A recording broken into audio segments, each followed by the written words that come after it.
Alright, my name is Mark from Lancaster Homebrew, and we're hanging out here with a couple friends, and we're going to use the Blichmann Tower of Power today, and we're going to do a little overview of the system before we get started.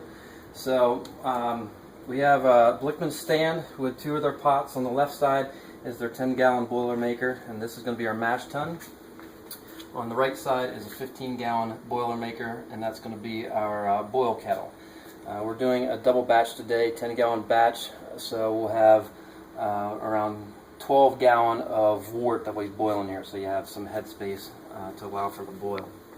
Up top is just an igloo cooler, and that is our going to be our hot liquor tank to hold hot water to do the lautering after the mash. Just to show as far as the flow, the Tower Power module up here, the main thing that this is doing is going to be controlling water temperature in here. So we have a recirculator. The hose is going to coming out of the pot down to our pump, which pumps it back up through. It flows through here. This is a flow rate meter to see how many gallons per minute is running. And then it's going to flow up here, and then we have a valve. This is a shut-off valve, so when the pump's running, this sticking out here at 90 degrees means the flow is stopped completely. And then to increase your flow, you turn it to the right. You can have, and so your flow is going to out this side, back into the pot. There are two sides to this.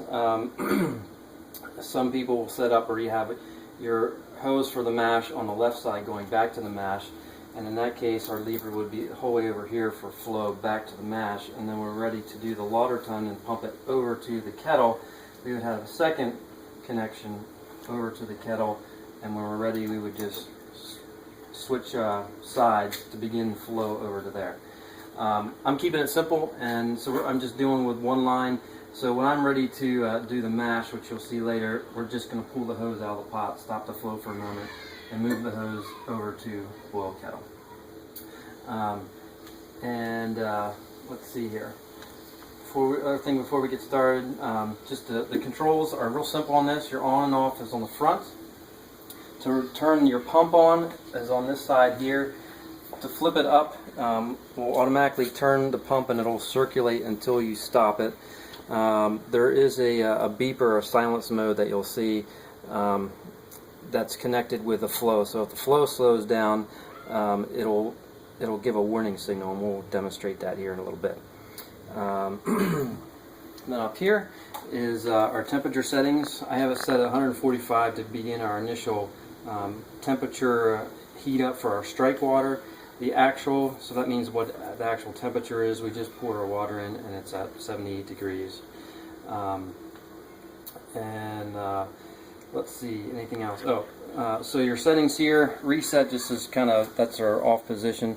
To flip it up is to hit it on auto, which means it's going to control it by our settings here.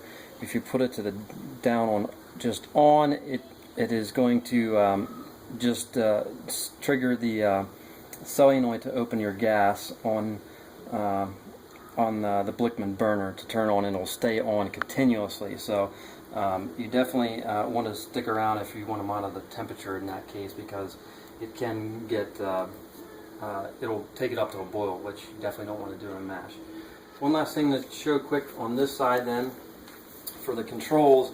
So your temperature sensor is here, so as the flow comes through, it's going to get a reading of what it is, which you pointed out was up here, the actual temperature.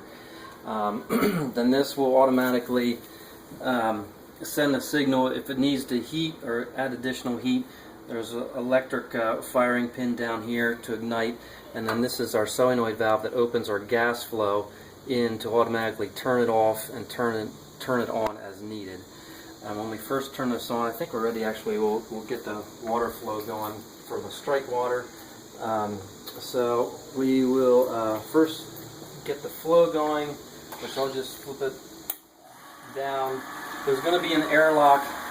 The water's already in the pot, but there's going to be an airlock in here because the flow hasn't started yet. So sometimes, actually it looks like it's going to go. Sometimes we have to open this valve to get the water in to fill the pump up.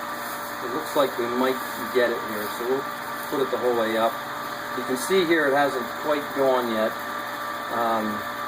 This little floater will start to lift up once things get going. I think it's going to go on its own.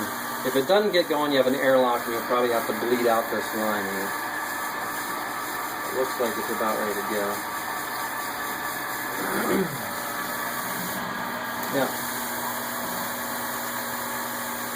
Alright, so I'm going to slow it down. It doesn't have to be moving far, but I'll just show you how this indicator works. If I wanted a flow rate of 2 gallons per minute, I have my silencer on, so there you can see how that works. So if I want to keep it at 2 gallons, actually 1.5 gallons per minute, then we just set that, and if the flow for whatever reason during the mash would slow down, I'm just adjusting it now with our valve. It'll drop and let you know, and then you might have to adjust your flow to get that. So that's how that works. We'll slow it down here a little bit. If you don't want the silencer to work, you can just kind of slide that down and let it go. We're just recirculating to keep the strike water up. So at this point, we'll get the igniter going. We have to first turn our gas valve on, and then flip this up to auto. The beep you hear is signaling that it's going to ignite the flame, and the flame is now lit. So this is going to stay on until this reaches 145, and then it's going to shut off there. So we're going to sit and let this warm up, and then we'll be back here in a few minutes to show you the mashing step.